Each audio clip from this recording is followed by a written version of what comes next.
So these are some of the questions that I would like us to ponder upon. Can I have the next slide, please?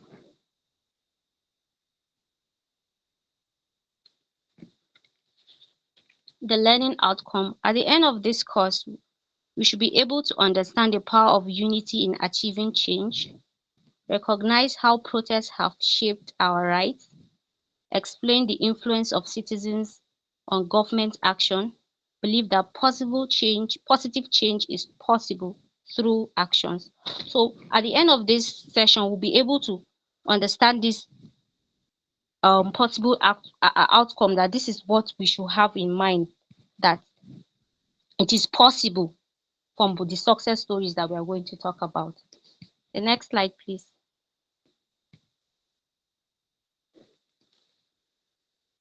So our first focus will be on at the end SARS.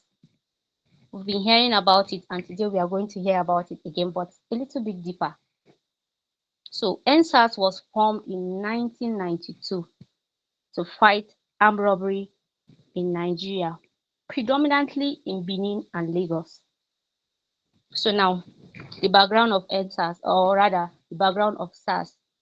SARS was formed by Simeon Danladi, who was transferred from Benin to Lagos.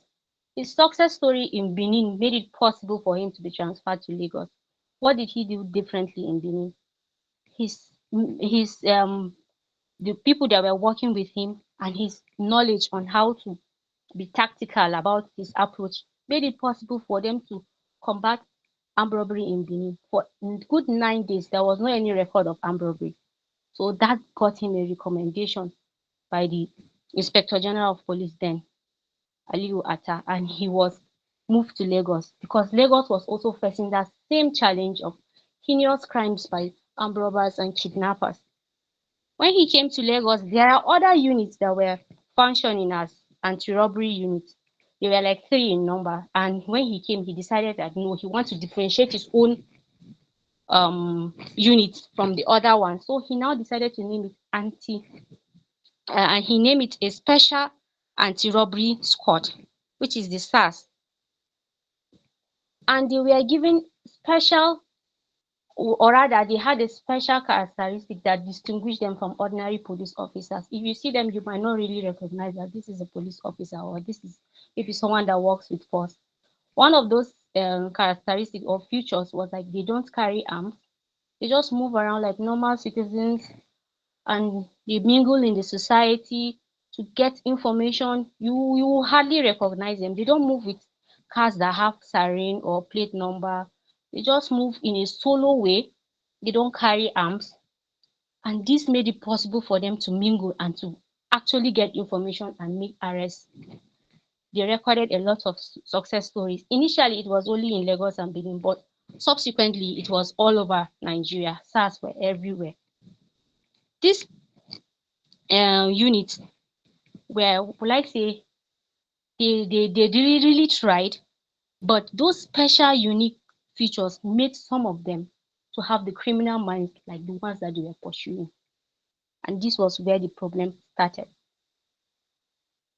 It will be traced back to 1999 when the end of military rule and the civilian rule came. You know, during the military rule, there are strict adherence to discipline, commitment, and accountability. But when the civilian came, everything was relaxed, so they had the leverage to do what they. Some of them, I would not want to generalize, but some of them, or rather most of them, started misbehaving. They were arresting people unlawfully, extorting money. In fact, some of the youths were stereotyped. You cannot move around with dreadlocks, or maybe you are carrying laptop or smartphone. You are riding a good car. You are just being stereotyped as maybe a Yahoo boy or ritualist. You'll be picked up. Some they collect their money. Allegedly, some of them were being those SARS officials were charged with brutal killing and they threw the body in the lagoon, allegedly. And this has been going on. People were agitating. The NSAS movement started way back 2017. People were agitating, but you know our government promised and failed. We'll look into it, and there was nothing. So this protest picked up in October 2020, and people said, no, we cannot take it any longer. We need to be free from those who are meant to protect us.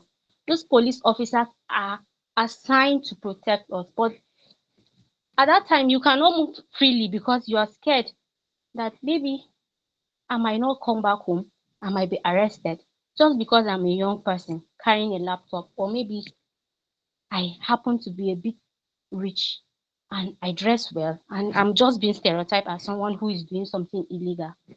And this could not go any longer, and people just said, no, we have enough. And they came out.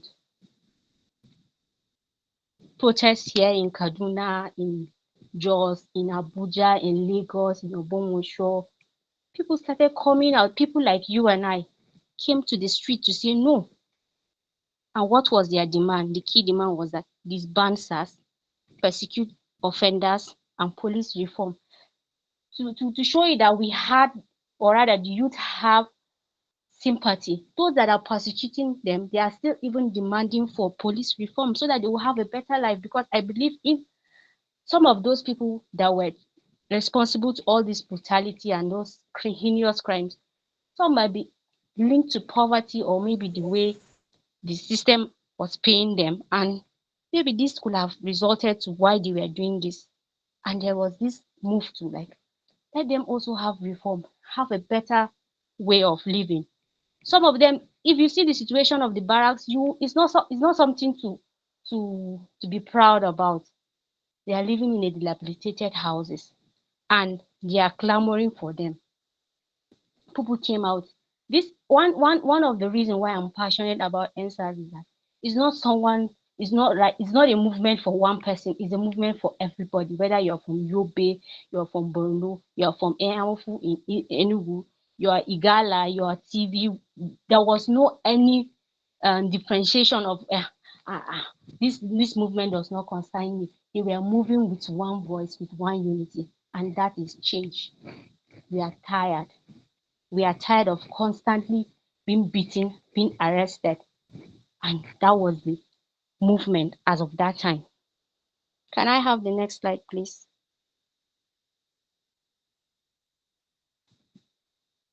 The answers, the strategy and the outcomes. The strategy, we have social media campaign at answers, peaceful protest and petition. I say Twitter and Facebook really helped this movement because once you have data, immediately you log in, you will be seeing the NSAS movement. NSAS movement is everywhere. People are tweeting, people are talking about it. It went viral, it went even global. Even in abroad, there are some people that were still talking about it. They were talking about the NSAS movement because police brutality is not only restricted to Nigeria or Africa, it is a general problem around the whole world. So people could easily relate to it. Then the strategy they used was engage official documented abuses. Those people that this abuses happened to them came out, they spoke out. Some did not really affect them, but it affected their neighbors, their cousins, their fathers, their sisters, and this was documented, which make that movement to be strong. The outcomes, SARS was disbanded, and promises of police reform. This I will say the president was just being political about the reforms. Then there is rise in human rights awareness, and also some committees were set up to look into those police officers, or rather the SARS officers that were accused of those heinous crimes. Even though not all the 36 states of the country had those committees, it was only 26 states that really have these committees, and most of them there was no any persecution up to now. I don't know if there is any, that I don't know, but I don't think there was any persecution. Maybe those in Lagos, because I think Lagos, their own committee was very strong. I don't know. Is Angela here? Because I think he's from Lagos, so maybe he will tell us if there was any persecution or anybody in Lagos who can help us. Was there any persecution for any offended officers that were charged? I would like to know, please. Let it not be like I'm speaking only. I'm the only one speaking. Hello?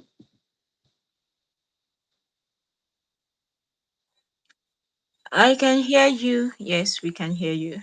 Okay. I would like to hear if there is anyone who have had any police officer or SAS officers that was persecuted in any state of the country. I don't know. I've not heard or anybody who have the information that can help us.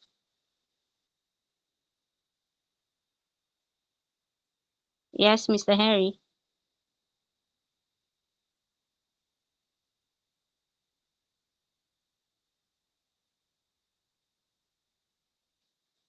Hello, Mr. Henry, can you hear me? I don't think Henry's hand is up. He just Yeah, joined. I can hear you. Okay. Can you give us any information if there was any police officer that was persecuted based on the outcome of the community from the SARS? No, not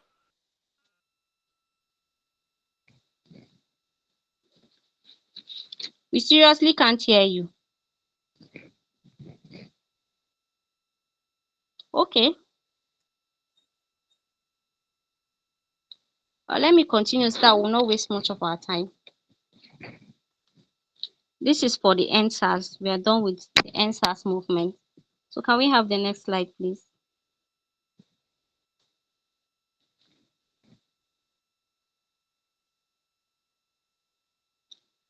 Hello.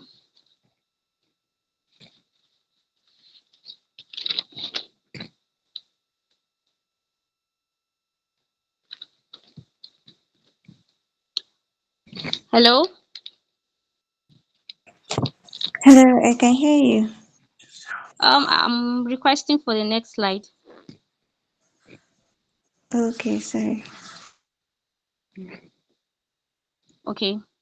The next success story is the Occupy Nigeria 2012.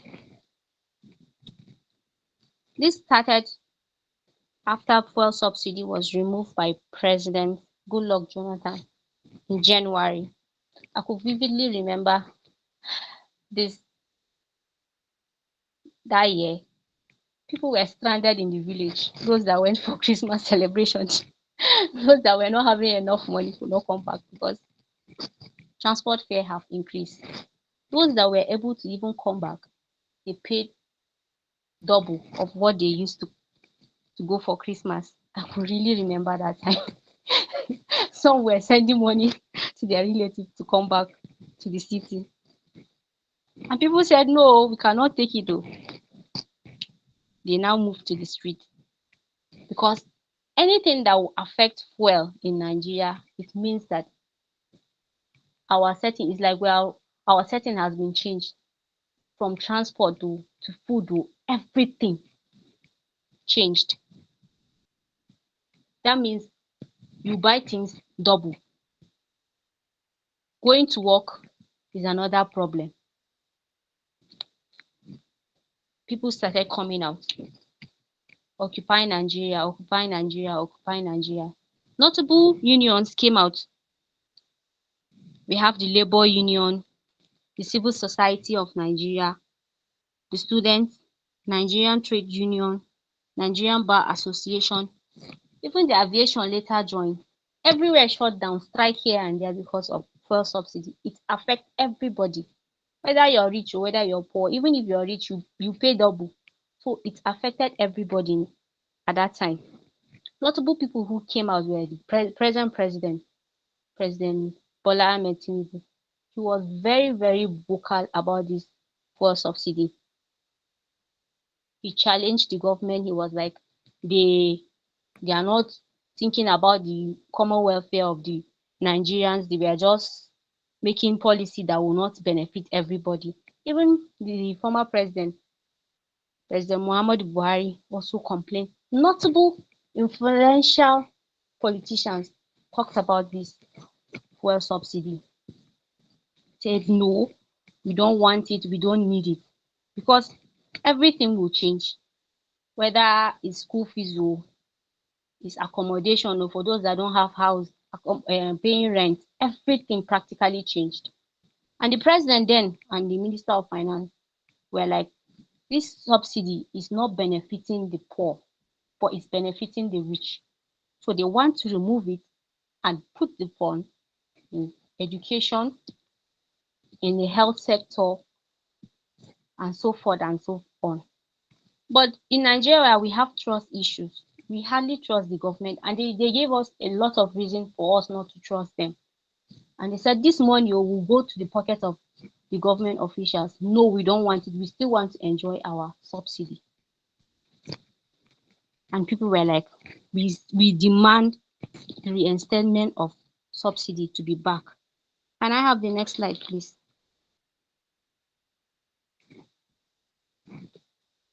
What were the strategies that was used? The mass mobilization and the coalition building. Everybody came out. It was not a movement in maybe either Lagos or anything. It affects everybody. Anything that has to do with the economy affects everybody. So everybody came out. It was not a one man's movement, or is an Hausa movement, or is an Igbo. It was a hunger movement. So everybody came out. They were clamoring and fighting for it. Then we have the outcome. Government partially reinstated fuel subsidy. They didn't excuse me. The fuel subsidy price was adjusted from 141 to 97 naira per litre.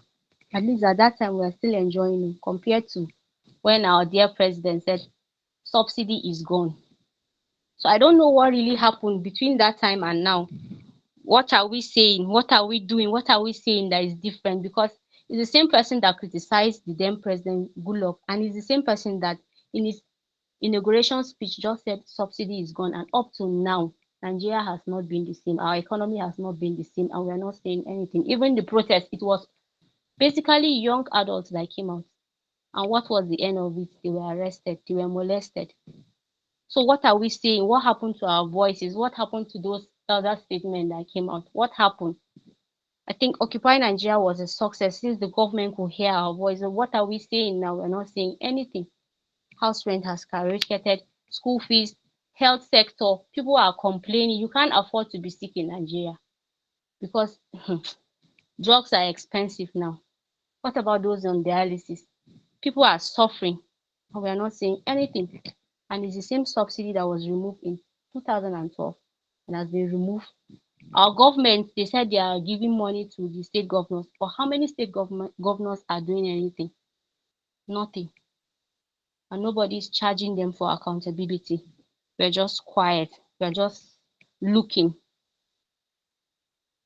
Shouldn't we do something? Or we are like Fela will say, is it smiling while crying? We are comfortable in the system that we are.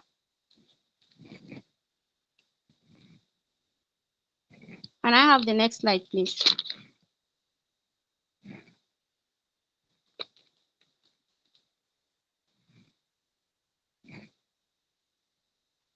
Hello, sir.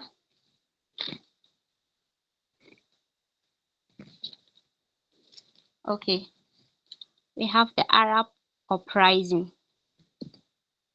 So let it not be like I'm the only one talking. I don't know if anyone has knowledge about this particular topic. The Arab uprising, or rather the Arab Spring. Is there anyone who has knowledge about it?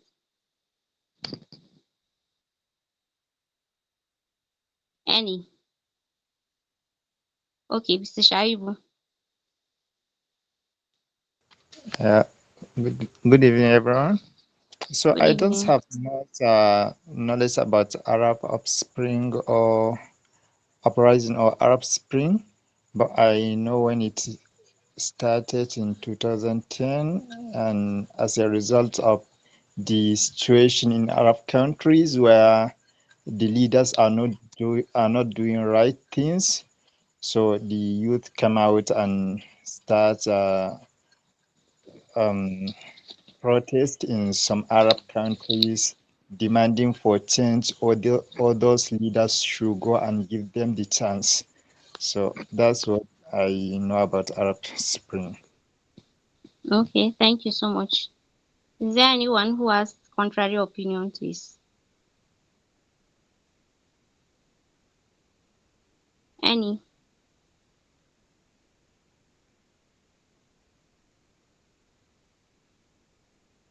Okay. So now we're going to talk about the movement in part of Arab countries or Arab country. It started in Tunisia, then it spread to Egypt, to Libya, to Syria. But we are going to focus on Tunisia, more on Tunisia because they have recorded the success stories that we are trying to talk about today, then followed by Egypt. Tunisia is in the Middle East while Egypt is in North Africa.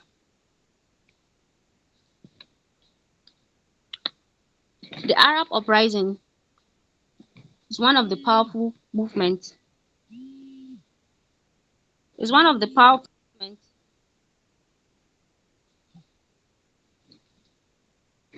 Is one of the powerful movements in Africa, mostly Arab parts of the Africa and Middle East in Tunisia. Not that not all countries saw the success, like as I mentioned earlier, but we are talking about Tunisia. What really happened there? There was human rights violation, corruption, and unemployment. One of the things that I would like us to have it at the back of our mind is that their system of government made it possible for them to have this human rights violation, the corruption, and unemployment. They were practicing authoritarian system of government. It was predominantly controlled by the president and the party. There was limitation to political parties' activities. There was no freedom of speech. So everything made it impossible for the citizens to voice out their complaint. And this gave rise to the uprising or the spring. Can I have the next slide, please?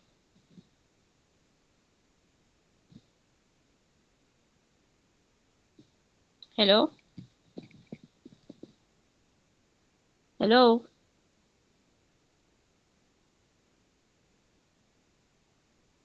Hello?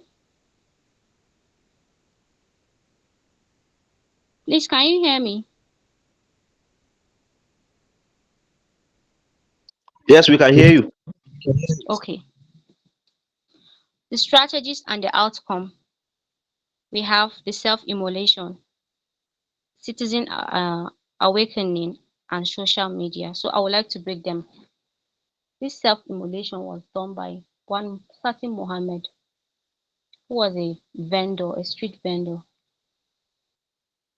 going on his daily business and couldn't take it any longer. So I would like us to picture ourselves in Mohammed's shoe, a basic Nigerian or typical Nigerian who is struggling and is trying his or her best to see that they have a food on their table or money on their pocket, and the system is not trying, the system is not helping you. Mohammed was harassed by police officers and he couldn't take it. You are trying your best to survive with the rate of unemployment and someone is harassing you, someone is extorting money from you. Put yourself in his shoes. What could have made someone to set himself ablaze? Imagine the torture he went through. You're setting yourself ablaze, you're burning because someone harassed you. I don't know for how long he has been harassed. Or I don't know what situation could have made him to just feel like ending his life and he just set himself ablaze. He didn't die that day, but he died the next day. And this was what made people say no. That act that he did, that deadly act that he took, made people to is self-aware that no, they cannot take it any longer. The people in Tunisia said no, they cannot take it any longer. And they came up to the street. We are tired of this government. We want change. We cannot live under this kind of dictatorship. We want freedom. We want the liberty to express ourselves. And that was it. And the social media helped them. People in Egypt saw it. People in Libya saw it. People in Syria saw it. I'm particularly not happy about Libya. But since that is not the focus of our story, or rather our success story, I'll focus on Tunisia. And that was it. People started talking about it. Those in Egypt said, we are facing the same thing. That is what we are facing. And they said too, they cannot take it any longer because Tunisia, Egypt, all those countries have leaders that have ruled them for long years. And they said no, they cannot take it any longer. And they came up to the street. They were protesting. They wanted a different situation. They wanted a different condition of living. And the outcome came, the fall of authoritarian regime. For Tunisia, for example, their president ruled for 23 years. Imagine someone ruling you for 23 years. The power he has, he can do and undo, and he had the backing of the military. While the one in Egypt, Mubarak, he ruled for 30 years. These people have been ruling 23 and 30 years. Imagine the power they hold. And there was no any oppression, nothing. The people were at their liberty. And that came to an end because someone dares to take a bold step to say no. And the people came out together to say no too. And that was the end of that regime. There was free and fair election in Tunisia. Tunisia had their first election October 2012. And it was a step forward. It was a success story. Even their women, they had more representation in government. Egypt too. Egypt, their own was not really as successful as Tunisia, but there was a change in system of government. There was a change in the president. The president was no longer ruling them. But this brought change. This brought change to those countries, and they recorded a success. And I have the next slide, please.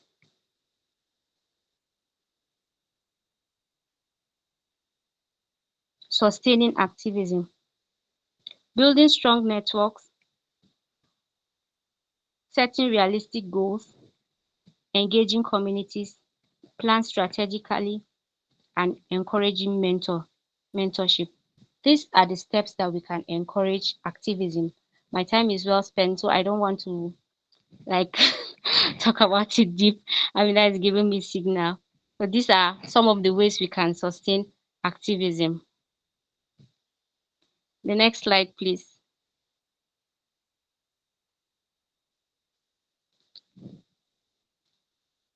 In conclusion, activism drives societal change and justice. A lot of us are enjoying a lot of things or rights because some people dare to take a step. Some people said no. Some people challenged the status quo.